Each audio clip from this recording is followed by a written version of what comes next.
There we go. Right. Okay. Um, yeah, So where things were are going good at the restaurant. They're going great. It's been very, very surprising year after year post pandemic. I mean, right before up to the pandemic, I think we were all in various different formats and versions of each other in the same path. Where we were trying to offer, this is from a very low key restaurant, tiny, tiny little place to, a corporation, whatever. Everyone was trying to sell volume at the highest, most affordable quality. That was everybody's, I think, direction, if you will. And then post pandemic, we just had to switch at the very last minute. We suddenly ended up without access to people. I mean, there were no, for a whole year longer, Mhm. at least, maybe 8 months, there was anyone back downtown, whereas people in the north had access to, people who started coming out more and going Hmm. back to, even if people were working remotely, people were going out. Yeah. Uh, we had nobody downtown, no one. There was no government, there was no universities, there was no tourists, nothing. So, and we never did any takeout or home, delivery or Mhm. anything like that. So we ended up switching to this like long, we're now a 7 course prix menu. But that was a, very, and it's not a tasting menu per se, because we don't care. Our goal is not to rotate a table. So, we're Yeah. serving like per slots or anything. Hmm. Just people come and hang out, and sometimes they stay an hour, sometimes they stay 5 hours. And so we had to relearn how to do everything that we were doing. And this is from, you know, composing a menu from the nutritional content to the digestive experience, costing, interactiveness. And this is where it was so surprising to all of us, our front of the house, back of the house, because right in the very beginning, we just didn't have any experience. So we were trying to be very efficient, but it was so awkward because we were trying to be just quick, help Hmm. people, and people were done within a very short amount of time, and we didn't know what to do. And now it just evolved it organically into this sort of kind of like a hangout. Just people come and hang out, and we don't, it's not that we're not unconscious of their Hmm. surroundings. I mean, we approach in a very just calm way, and it just ended up being a way to experience hospitality for us too. As the hosts, just in a completely different way, which has been amazing. You know. So when I was there, which was it's a while ago now, now that I think about it, like more than a year, maybe almost 2 years, and it was an interesting moment because everyone was coming out of the pandemic hurting, but you guys seem to be doing great. And from everything you told me while I was there, it was completely counterintuitive to everything that restaurants are supposed to do. Like for instance, you raised your prices, you doubled salaries, you cut capacity, and but it was doing great. And from what I can tell, is you've maintained that momentum, and it's working out much better. That's exactly right. And I feel like all the things you just mentioned, we implemented before the pandemic, but Okay. when we opened in 2016, we were already doing things that were against the conventional wisdom. Okay. Not because we were trying to, but because we were just really naive and coming from our own personal experiences and making business decisions based on our sort of life experience and philosophy. And then we'd start implementing them. And then someone who had a lot of restaurant industry experience would come in and say, like, no, no, no, you can't do it that way. Yeah. And we'd say, well, we're just going to give it a try. And then it worked. And so I think we got very used to doing things against the grain and sort of becoming the place that can do that because it becomes part of your culture, part of your identity. And then when the pandemic hit, again, it sort of happened all over that we were making decisions based on sort of understanding what was happening in that moment, what it looked like to come out of the pandemic, and saying, okay, we need to prioritize the safety of the people that work here, the safety of the people that are coming in. We need to prioritize also our sense of humanity, that we've all been shut in, and the last thing we want to do is be rushed. Yeah. So we all need to enjoy being together again in a place, but also feel safe about it. So that's where the business decisions came from. And then luckily, but I think also because of that, they worked out. And they still are. I mean, we've definitely evolved. It doesn't look at all like it looked like in 2021, but the basis is still there. But so before the pandemic, we thought we were like in the most, we had reached, I mean, we were at the highest peak, since we opened. So we thought we were doing amazing. What we were also aware of is that we were exhausted. Yeah. We didn't understand, where it was heading, because we didn't, this is the first restaurant that we've ever owned, and we're not entrepreneurs, or we didn't have any experience, and we're just doing great, And then I remember it was every 3-4 months we were hiring someone new. Yeah. Just to keep up with the demand. But that allowed us to take in maybe 5, 6, 7 more clients per day. Okay. Doing 140 clients on average every day in a space of 4 hours. And it was insane. Yeah.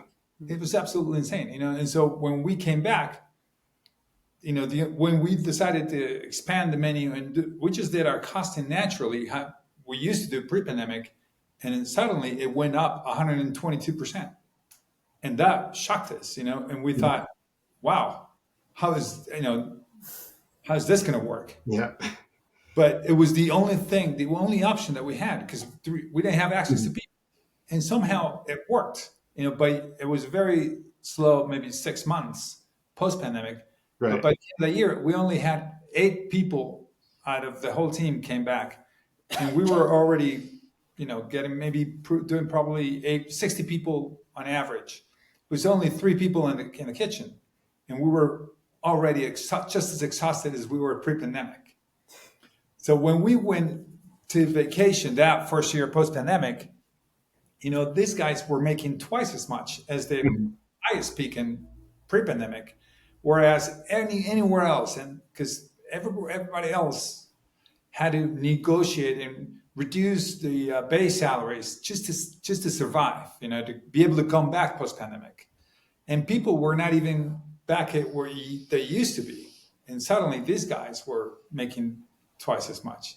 So when we came back from that vacation, we knew that we were not, everyone was so happy to come back, and we didn't open right away. We took another extra month after vacation, because we told them, we're not going to hire more people just to be able to sustain, and because that's going to push us back to where we were. We're going to be able to take in more clients, and then we're just going to start rehiring. We don't go that route. We've already been there, but we didn't know what to do. And our team was like, wait a minute, this is the best time we've ever had. What do you mean we're not reopening? And it took us a whole month until we decided to rebuild our garden. We did our garden, put a roof up and all that, and the only other option was to increase prices again. It was insane. It was so insane. And then we doubled their salaries. And so it was such a risk. And we told the team, everyone's like, this is not going to work. You better really, really, truly save every penny, because I don't think this is going to work. And it worked. It worked tremendously well. And then we didn't raise prices again for another 1.5 years. But then that's what we've been doing. And we just raised our prices. We didn't raise them. Small increment. A small amount, but we just increased their salaries again for, maybe 17%.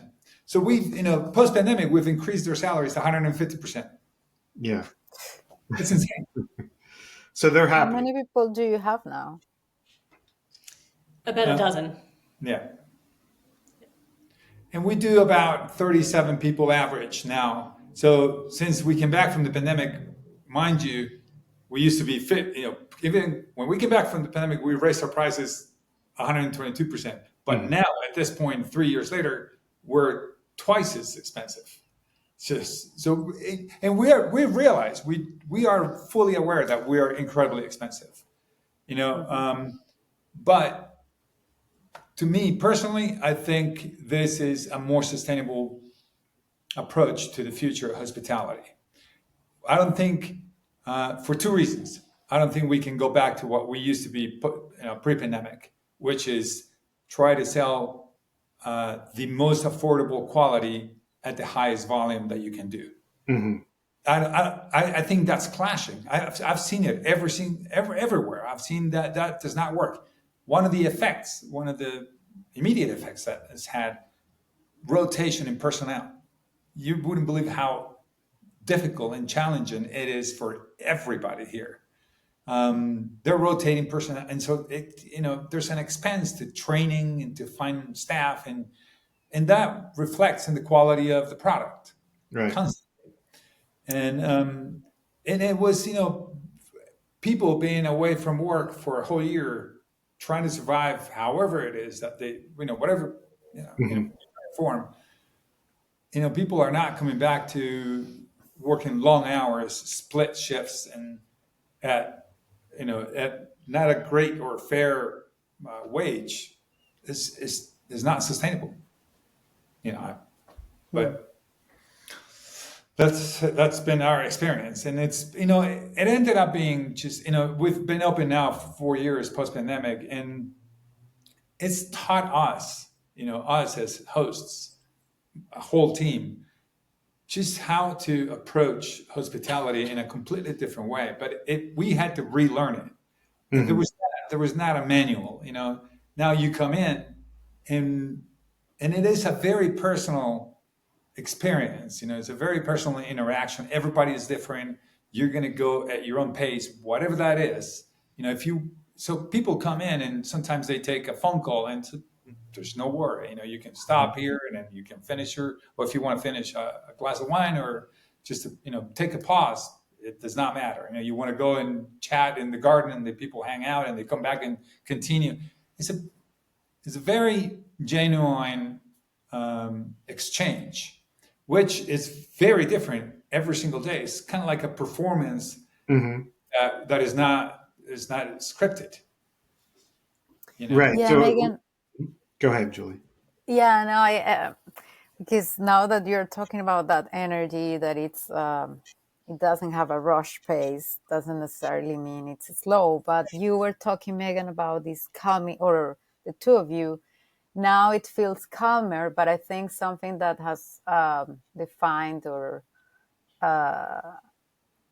defined Prudencia is that peaceful energy you feel, and how genuine it is, and it's part of the philosophy. And I would love if you can explain the name to people that are not familiar with the restaurant, because I think there is a lot of meaning there. And even the description you give about it, which is, innocent food, shy or timid or unsophisticated, all these things that are values of you, and that you try to be very eloquent with those in the daily operation of the restaurant. But when you say it's calmer, I was curious. It caught my attention. Like, okay, it was already very calm and peaceful. So now I'm curious. What are you doing to make it even more that way? Okay. First of all, just for people who haven't come to visit us yet. So we're in the Candelaria, in the center of Bogotá, which is a very small, feels like a small village in the midst of a huge cosmopolitan, extremely busy city.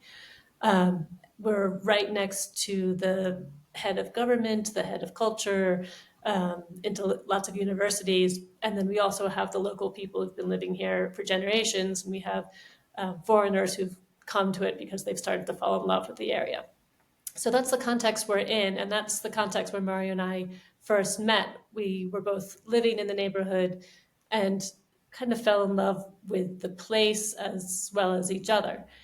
And back in 2013, we started working on developing a restaurant. And so we did it in the Candelaria, kind of as a love letter to the place. We did a whole redesign of the house. It's an old Republican style, 100-year-old house. We worked with the architect Simón Veléz to open up the space, and he works with these really like raw materials, the bamboo wood, the raw iron. And we built this beautiful house, but I don't want to go into the details of that, but it's a total nightmare to try and build something that has a lot of historic value. There's a lot of bureaucracy. And so I remember coming out of the building process or the renovation process, feeling like we'd made lots and lots of mistakes. And one time I was listening to the song Prudence, Dear Prudence by Susie and the Banshees. And I just started thinking about that we needed more prudence in our lives because we'd thrown all of our eggs in one basket and we'd barely come out of it solvent. And so I thought, okay, we need more prudence, but what does prudence mean? And so I started looking up what prudence means, and does not mean just caution. That's the sort of modern day meaning behind it, but historically it talks about the mother of all virtues. So the ability to apply wisdom to practical life and the ability to choose amongst different good paths. And so I thought, well, that's a much larger concept than just caution, and a really beautiful way to think about how you want to move through the world. And so the restaurant became Prudencia. And it sort of has an old-fashioned but feminist feel to it for me. And so that's sort of that's the name of it. In terms of the calm, I think that we're chaotic as well. And so there's a bit of a clash between the two, because we do a lot with very few people, and we work the talents of those people, and they're all able to improvise and communicate with each other and hustle a lot. But they do it with a sense of like, we're doing the hustling and you guys just relax. And so it becomes a bit of a theater of the people at the table are sort of sitting in these islands of calm, and around them there's actually a lot going on. So we have live fire in the back, we have people coming in the front, we have the bars are visible, the dishwasher is visible, the person cutting the meat for the next service is all visible. And so there's a lot of activity. But we're trying to create a sense of like you're witnessing something, and you're part of it, because we can talk to you about it, but you can take that all the time you want. And I think that just because that's our version of hospitality. And I think for us, it's like we want you to feel good. And that's another aspect of the restaurant is that it's an old house with a beautiful garden in the back. And after the pandemic, we started wanting people to have the chance to sit outside, and we started serving some of the courses outside and some inside. And now it's become the sort of rotation through the space. And I really like that, because it gives people the chance just to stand up and stretch their legs and feel like the place is theirs. They're introduced to the cooks as they go by. And so it's not like I'm just here talking with this one person, but I'm kind of opening out to have conversations with other people and see how things are developed and worked on. And just to, if you're going to have a 7-course meal, you don't want to have to feel like you're stuck in a chair the whole time, or at least I do. I'm someone, I like to get up and move around. And so sort of building that into our format recognizes that we all have, physical bodies, and we want to interact, and we want to move, and it's good for us to move. So So that sort of comes to calm a little bit for me because it's a very particular type of calm. Yeah. Yeah. Hello, can you hear me? Yes. Okay, Yes. sorry, I thought my mic was down. Um, I mean, it feels like going to a friend's house, and it's like it has this very calming, comfortable feeling to it, even though, you are going there to kind of be spoiled or whatever, go to a restaurant and have someone else do everything. But it, yeah, it feels very cozy and calm and personal and also I think timeless. Like I don't get a sense that it's 2025 when I'm there. It's like I feel like it could be 1972, it could be 1934 or something, and things probably wouldn't change that much no matter what year you happen to be there. It would just the experience because it's always changing would just kind of still be that frame of the same structure, but what's happening is it's just another page of the book Yeah. When we that built the day. restaurant, Simón Veléz he said, we're only going to use materials that look good as they age. I mean, I don't think he Yeah. does anything that's going to look worse over time. He tries to find things that age beautifully. Mhm. And that's how we built the place. We use kintsugi on the plates. So now a lot of the plates have developed all these chips around the edge, and now they're Mhm. being more increasingly gold edged as we repair them. And so we haven't done, we painted a new mural, but we haven't felt the need to do like updates because we're no longer on trend or things are looking Right. aged. Things do look aged, but they don't look at it aged in a way that concerns me.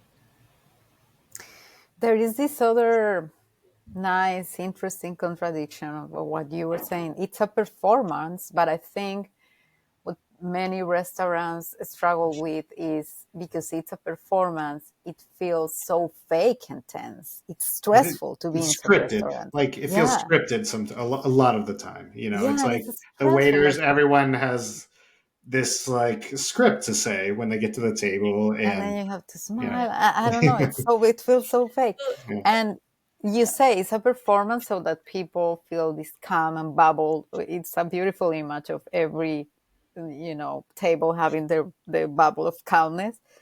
But you're performing, but in a way that is genuine. And it's this nice contradiction, challenging. It's amazing. Yeah, I well, mean, as I you don't know probably how you mentioned, do it. my background is in performing arts, and so I know kind of Yeah. nothing about restaurants. But what I do know about performing arts is that most, the deeper you become as a performer, whether Mm. any discipline, a violinist, you're performing, but you're becoming more yourself. And so Mm. you're not putting on, or maybe you're putting on a mask, but you're putting on that mask in order to discover something about yourself.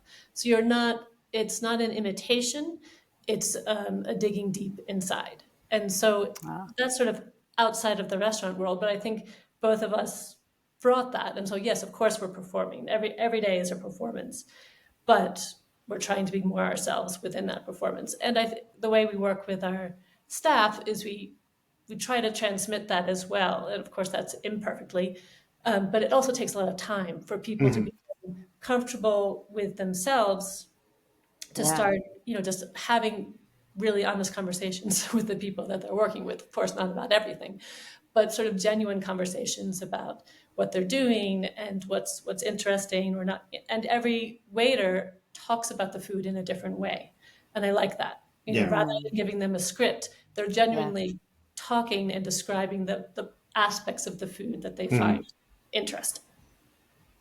There's a great example is this guy named Isaac. Um, he started washing dishes, and he uh, would not dare go outside to even retrieve a glass of water, an empty glass of water or anything.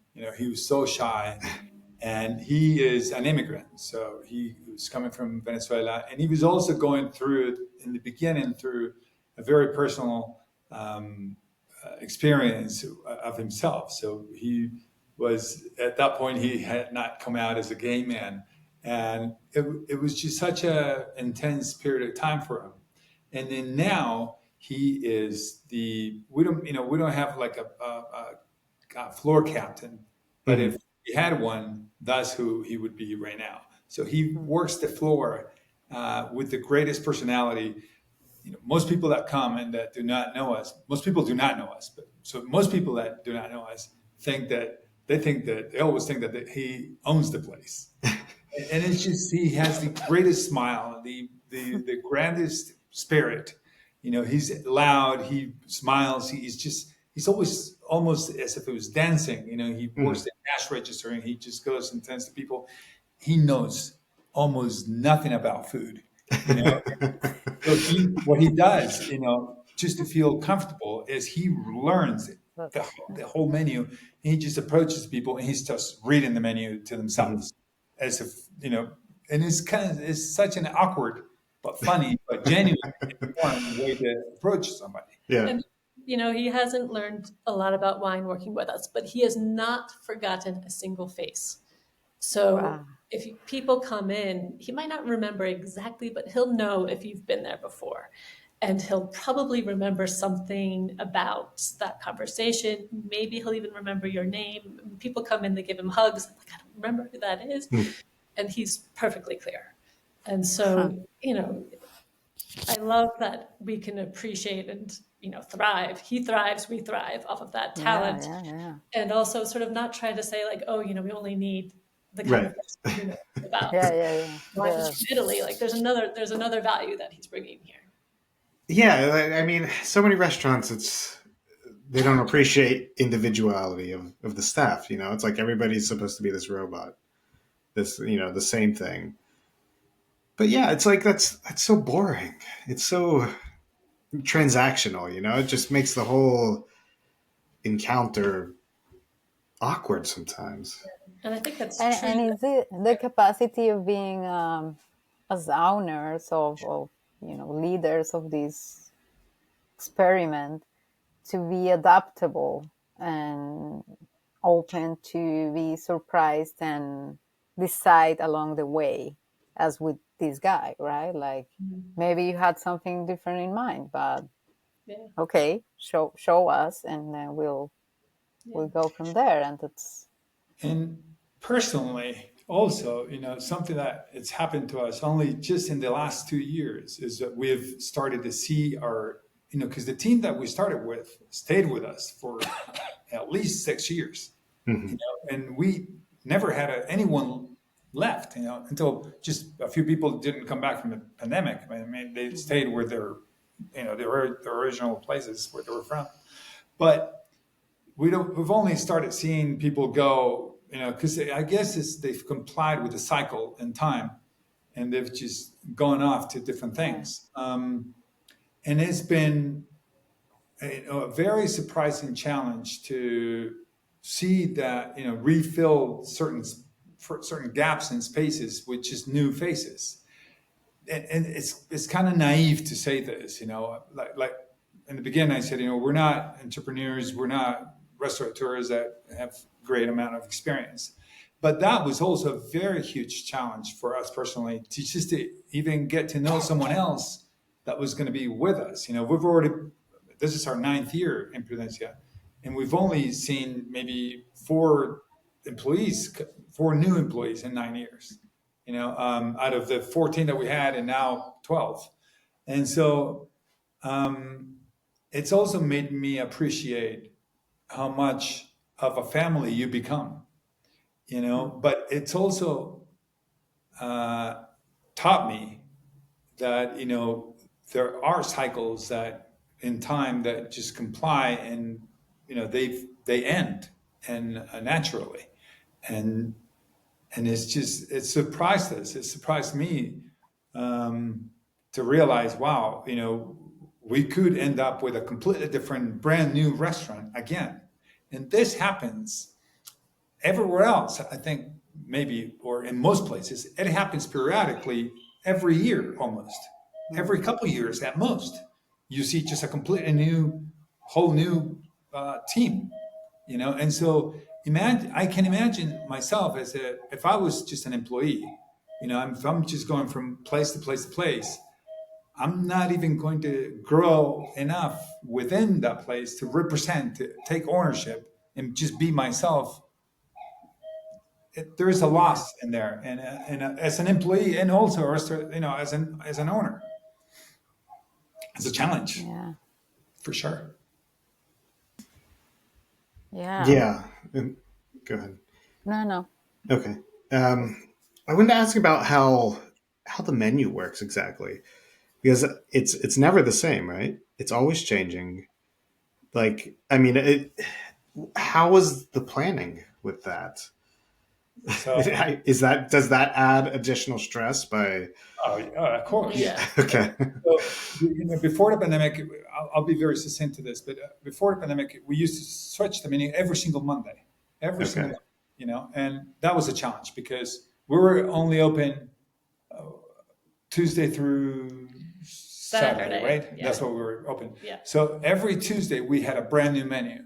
We've always used the same techniques, and we do not use very elaborate techniques.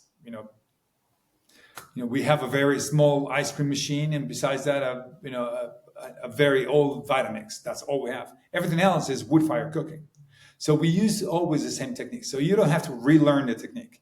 But then you would come in to a brand new menu that had to start because we do a lot of preserving techniques and so on.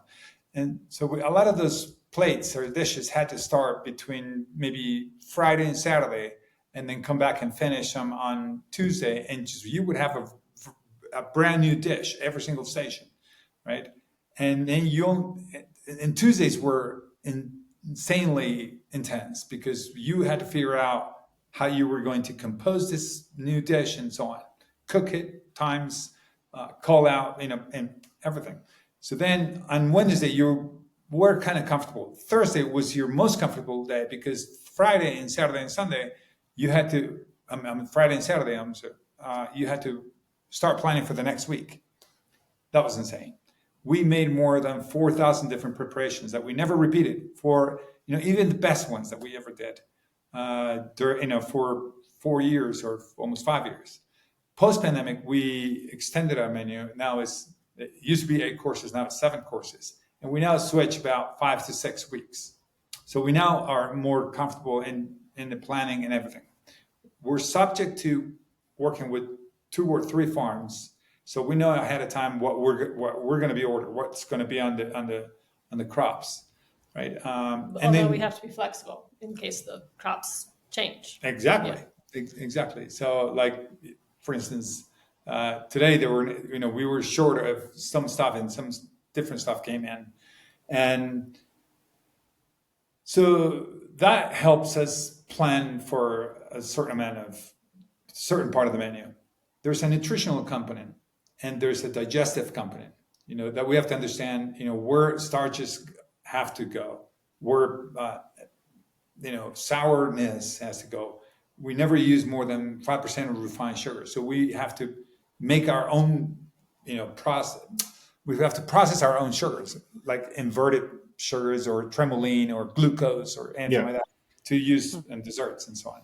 And so that's another part of the composition of a menu.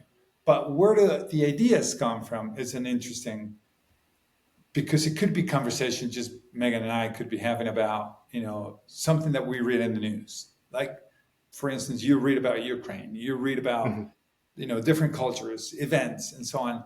And we have an extensive collection of cookbooks. And so we start just reading about traditions and in ways that they were cooking in different parts of the world. And then wait a minute. So artichoke, wow, look at this artichoke, how they treat it here, and then they preserve it somehow. But we could probably do that and then finish off grilling it after, and then so that it just composes itself from literature that we're reading or we're going through. And a lot of it, believe it or not, could come from what our daughter is reading at school or what she's interested in. And she's an avid reader, and so is Meghan. And so it just comes from our own personal lives. From life. Yeah. But it's so funny because you go through a menu and it's like, you know, what is this? I mean, this is it's just, you know, Yeah, it's this is something that I really love about your project, and it's so not prompt to labels. And in the middle of these descriptions about what restaurants are and classifications and lists and everything, I don't think anyone immediately feels the impulse to label or define Prudencia, which I think is very telling of what it is. You will have to come up with your own version out of experience and your values and what your energy says about the restaurant and obviously how it tastes. But it's, I don't know. I'm always in this like personal battle of delabeling the word. It feels that Prudencia is one of these places in which you don't feel this addiction to labels that is everywhere, everywhere. Yeah. Social networks, everywhere. Relationships are being labeled. Like what type of person you are. Are you like an anxiety attachment? Or all these things. I mean, it's like, seriously? So I really value that. And I think it's very important for what is coming in hospitality because I think in a way we are all exhausted of this. If it's fine dining, if it's casual, if it's this, it's like, who cares? I mean, who cares? Can you just go through the experience and reflect about it? And I don't know. I wonder how you feel about that. That might be my personal take on it, but I really admire that and appreciate it, and it gives me hope and relief. Well, I think sort of on a really personal level, people have said like, oh, so it's in Colombia, so it has to be a Colombian restaurant, and it's not. It's a very personal restaurant created by two people, one of whom is Colombian, but extremely bicultural. And Mm. it's almost like reverse migration. So instead of saying like we're the migrant story where we're taking our traditions and foods to a new place and adapting them, it's more that we're just really curious about Mhm. all aspects of the world. And so we're not trying to perfectly create a dish from the Ukraine, but we become interested in some aspect of what we're Yeah. reading about that. And then we're exploring it. And we don't ever come to a perfect, this is our version of this Ukrainian dish. That Mhm. never happens. It more becomes like we're interested in this, we're going to explore it, and we're going to be sharing our process with people. But then that process leads to another Yeah. process, leads to another process. And so every time we might be landing in one place, we're already shifting. So any labels are just going to sort of fall off of us just Yeah. by the nature of how we work. Yeah. Yeah, Yeah. it seems like so natural and organic, like the way it's happening. It doesn't lose the art value by doing this. It's always creative and just keeps moving and rolling along rather than just getting stuck. And I think that's nice, and it's probably why people keep coming back. It's probably why the staff stays on for so long. Is that it doesn't ever feel the same. It Yeah. just I think that's as we're talking about our next steps, and that's sort of this point we're in where, um, we're always about process and evolving, and we've been in this current phase of Prudencia for a while now. I think we understand what it is, what it brings to mhm. people, um, and we also understand what it's not doing, and the Mm. difficulties of it. And I think we're soon going to be getting to a place where we're going to bring that to an end. I don't know exactly what that's going to look like, and then we're going to be starting to invent another the next phase. So we might be radically changing again. I think because that's how we best work. I mean, the convention Mhm. is that we should just sort of we found a formula that works. We should keep it going. But because we are kind of creative, we start coming up to the blocks of like, oh, now we're becoming managers and Yeah. executors of this one way of working, which we created, but we're no longer creating that way of working. And Mhm. so I think we're probably going to move into another phase of creating the next way of working. So would this next wave, this new phase, happen soon ish? Or is this just something like in the back of your mind? Or is there. I, I think it's been happening for a Okay. while. You know, the it's very surprising. It always been, when we started Prudencia, we were so focused and so enamored with charcuterie, and we wanted to learn as much as possible. And our menu was heavily based in charcuterie, and then suddenly we started working with the plaza, and then we were just going to the plaza back and forth every day. Mhm. And then suddenly it's just these two farms, and then post-pandemic, this longer format. And so we've always been through phases where we have been discovering our very personal progression. There's never been we've never followed a trend. For Yeah. instance, we don't know what a trend is, and what it does, but I see it in different places where, like, there's all this formality about food and composition and service and so on, and it just replicates throughout Mhm. faces and places, and and we've kind of like always been sort of lost in the sea, and just trying to discover our own rhythm and love for the work, and this is our ninth year, and besides the pandemic, we're always in Prudencia. We took this hour. It's so rare that not one of us is in Prudencia right now. So, but we knew that this was going to be a more pleasant way to talk to you guys here at our house, not in Prudencia. But because I know that I would be probably doing some plumbing or carpentry, and if not cooking. But so we're exhausted. The way is because it's so personal with us. Mhm. We're always there, and we're the first in, the last out. Yeah, so And committed. Yeah. exactly, our colleagues. I see like all of them. Just they travel a lot, and they're going places, and they're everywhere, and they're just they always have new managers, and Mhm. and a lot of them have told us, it's like, you should have a number two. You should be taking more time off. And they're probably completely right. But we've always wanted to have the experience ourselves. I wanted to Yeah. always, like today, I had to get up hours early because we had a plumbing problem. The plumber never showed up. And I was just crossing my fingers that the water would come back on so that we could have service. And that's us, doing in charge of all this stuff. And so Yeah.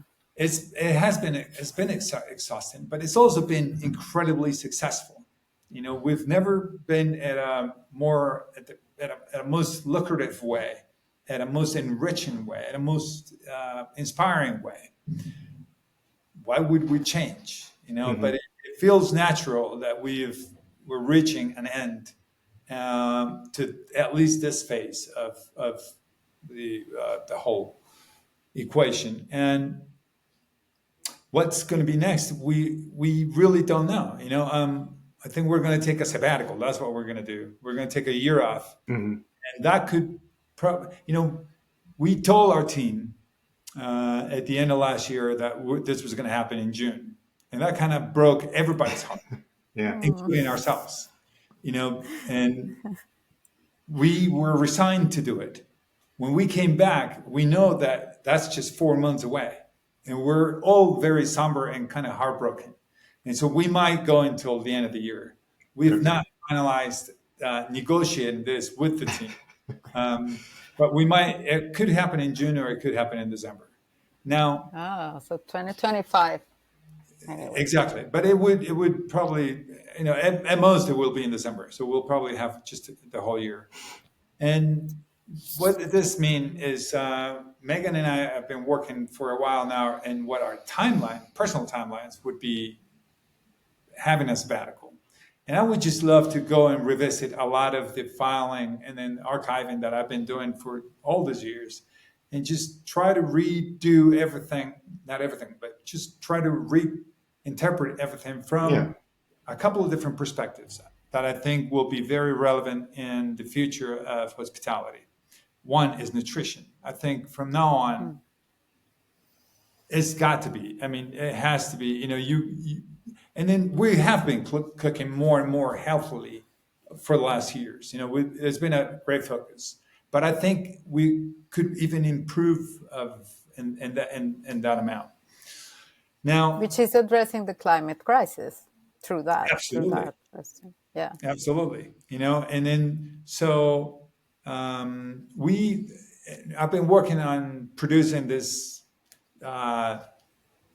so-called. It's like it's an organic and a full protein spread. I don't even know what it could be called in the Okay. But I like to produce that because that will rid you of having to eat so much animal protein.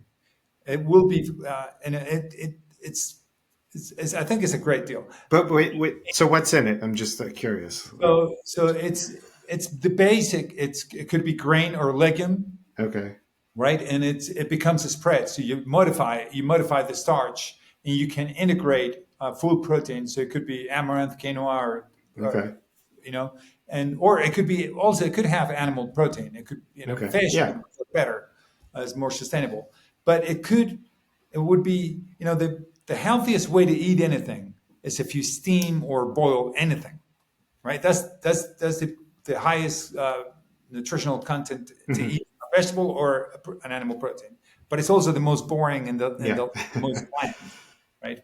But if you have this spread that is full of impact flavor that you could just put on a pan, it becomes a sauce, or you could just dip it in. And if you had like a vegetable, you could just dip it in, and it's a full protein. I think it could have. It's got great potential. Now, that's what I think. It may be a terrible idea, But that I want to discover that. Right. So Yeah. No, I mean, you have a starting point of something at least profound in idea.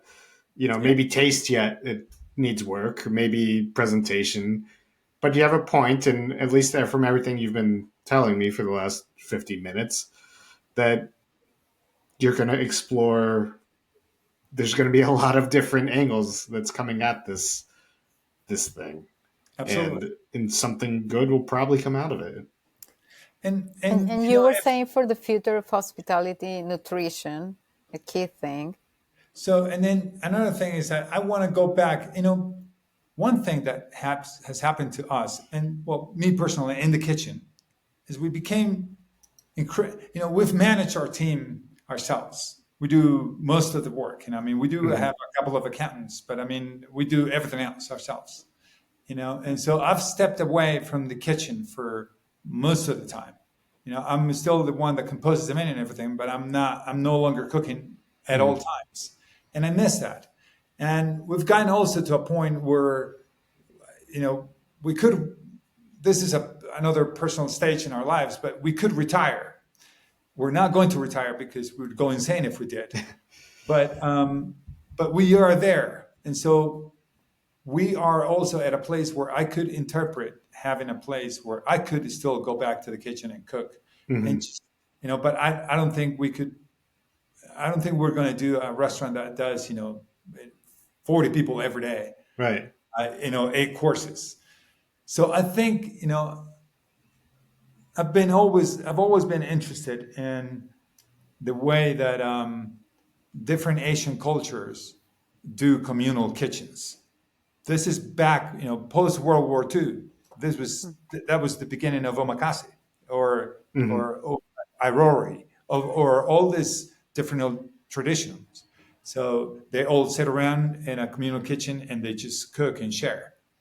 And I think that's what I love to do, and just just to keep ourselves happy and still love our work and hopefully interact in a different way that is more, that is also part of that healthy experience, not just nutritional. But probably, hopefully, people come in and they just interact and get into the kitchen and work also, and it's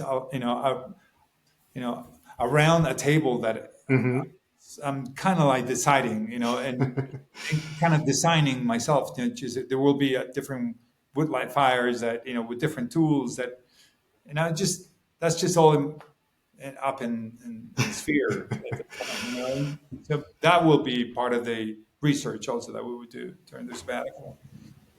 Megan is also has some things that would be working on.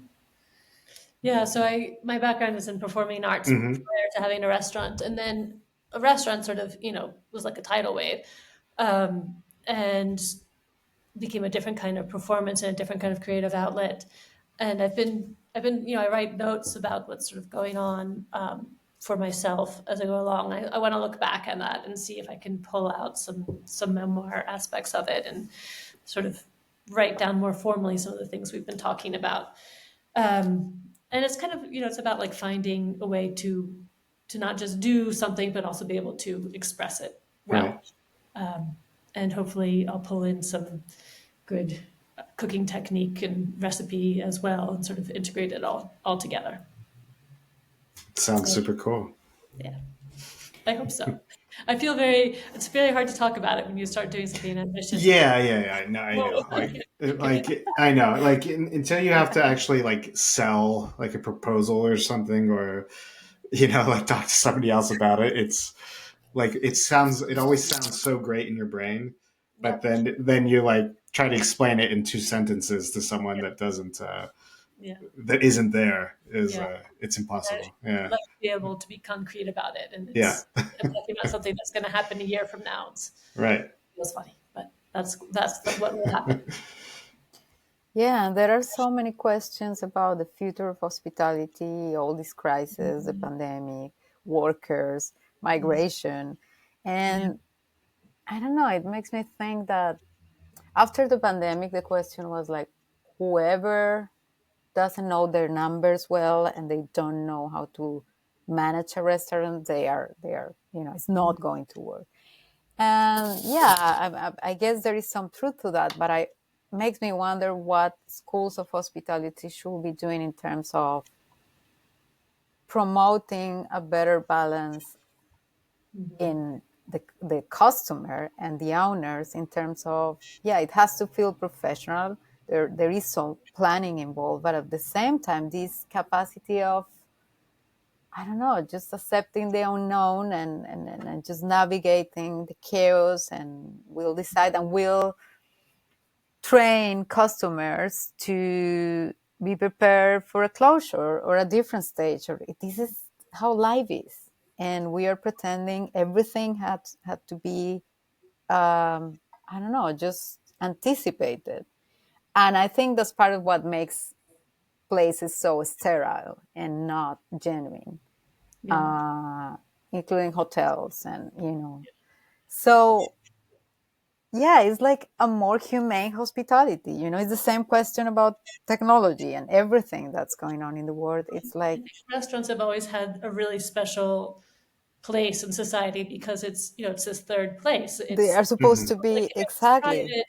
It's where you have your most intimate moments, but you're performing them publicly, and that's a really unusual thing for something that's really a business. It's different from other businesses. Exactly. And also because you're literally ingesting, you're putting into your body, so you're trusting people to give you something. It's so intimate and important. And so it's very intimate as well. And I think that we've become very good at becoming excellent society-wise. We've become very good at becoming transactional, at becoming formulaic, at sort of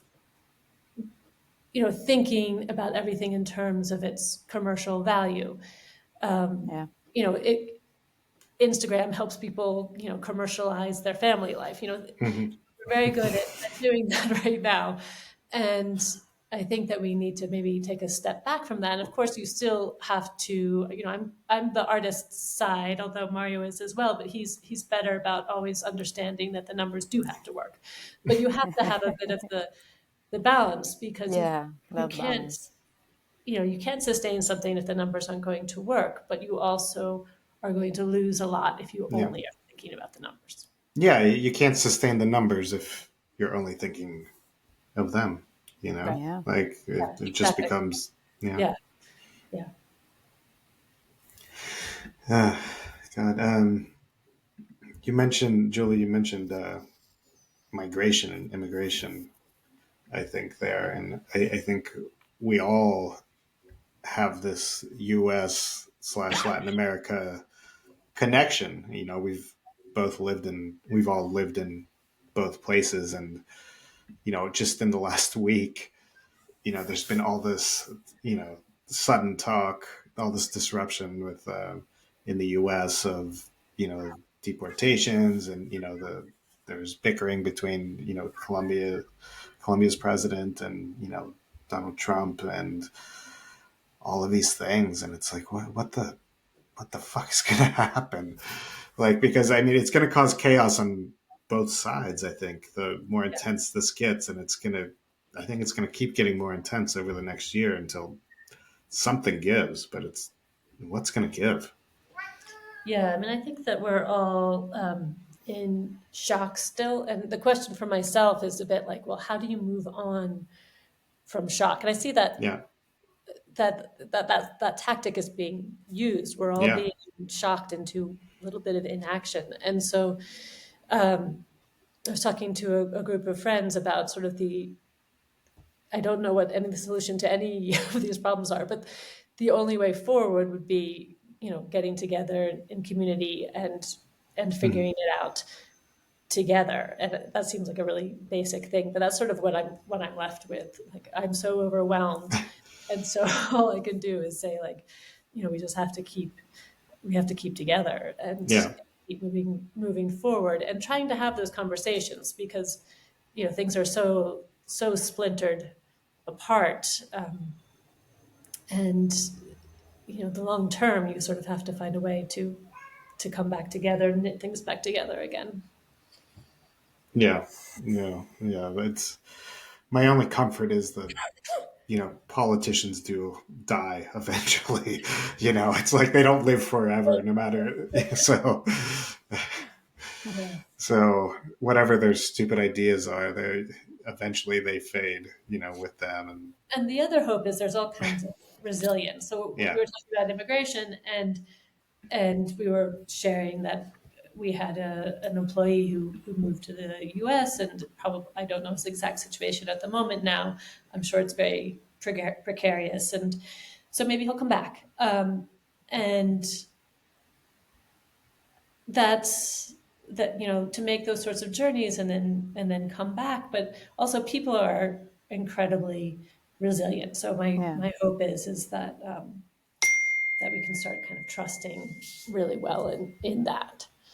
yeah, I see something positive in all this mess in the world, and is I think every country is realizing, well, you either source locally, um, to solve your economy and social needs, or a combination of that with diversifying your imports and exports.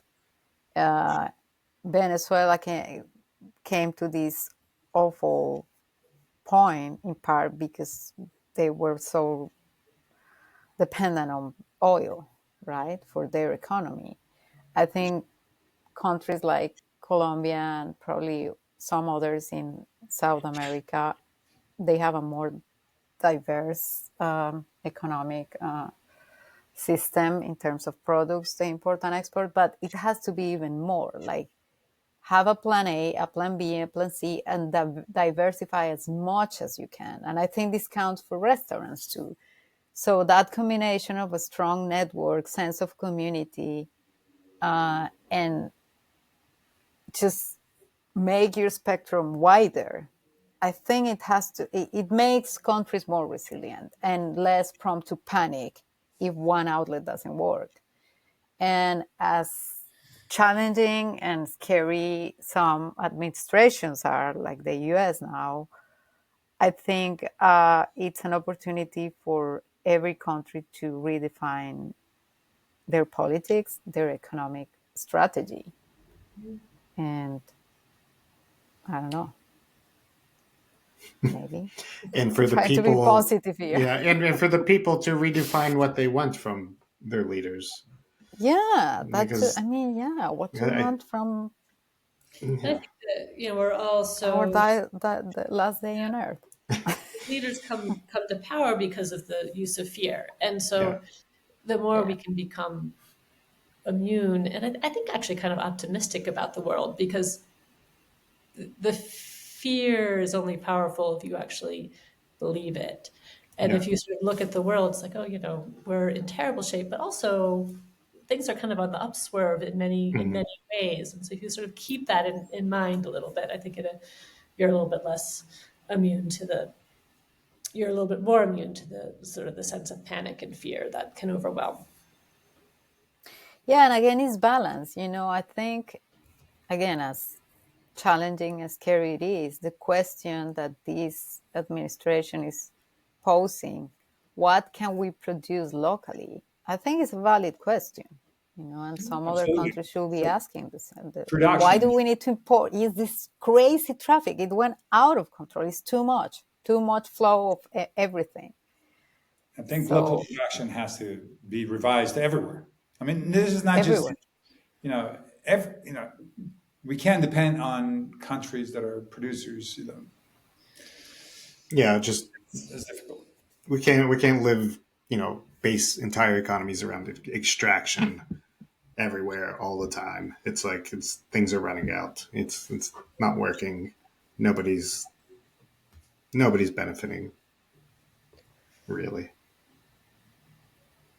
Have you heard about, or do you think I mean, it's different in Colombia and South America, but do you think this is impacting in some way the workforce, or have you heard something specific about that, or not yet? Because this is still very fresh. Absolutely. I don't know if you've seen, but so I remember making a proposal to, well, I made a proposal to Takami, and they didn't really see any worth in it.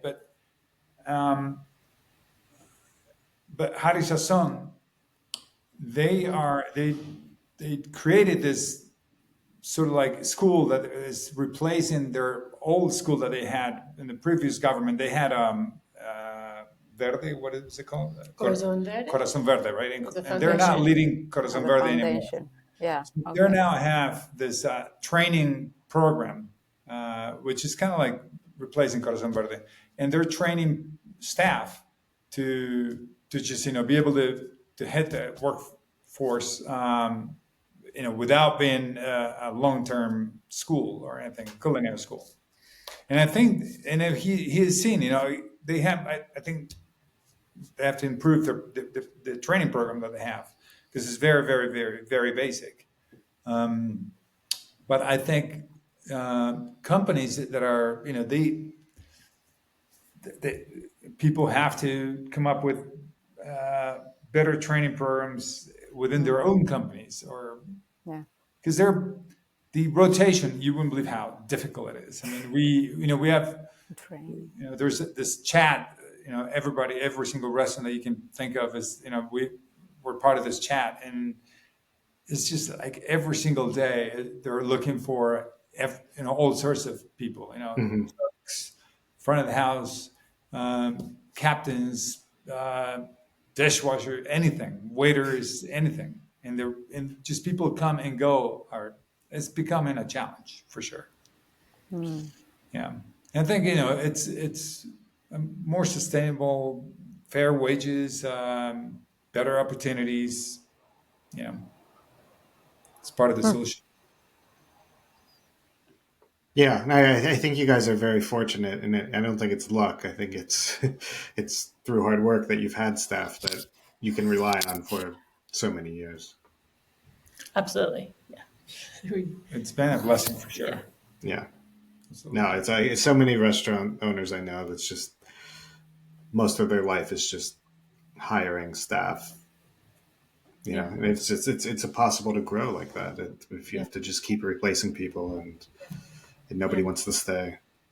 Maybe that's where the predictability should be, and the effort to make it predictable is the human force, and not in the menu, and not in the ambience, and all these things that are, it's fun that they change, but then what needs to be stable? It's this, right? Which is yeah, it's a very different approach to hospitality, and I wish more people are just thinking along these lines because, yeah, I don't. A funny way to look at this also, which is it might sound counterintuitive to a restaurant owner, but we eat out too much, Yeah. Oh, and that's that's the part other of the thing. problem. Yeah, Yeah. Because yeah, then you want to look. Everybody wants to look for the most delicious, least expensive. Hmm. That yes, is part of the problem. yeah, Yeah, I agree. definitely. I Make the agree. day that you go out as special as it is, Yeah. and cook at home as much as you can. Period. Exactly. Yeah. And then you can pay a more expensive thing, right? Yeah. Maybe if you And go so out just No, yeah, you could save that block of time for a 5-hour lunch at Prudencia rather exactly. Yeah. than But 10 every trips day. for empanadas or whatever. Yeah. It's always so nice to talk with you guys. Thank you in the middle of this madness. Nice to speak with you. I hope you can come and Your visit us Prudencia is again so sometime healing to be a soon. little bit hippie about it.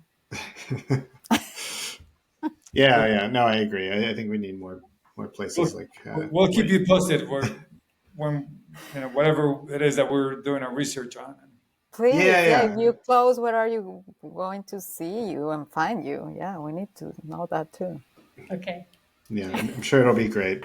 Thank you both, and good luck with everything. I'm sure whatever you do, it's going to be Thank wonderful you. and positive Thank you Great. both. and Thank you. hopeful. Yeah, thank you guys. Thank you.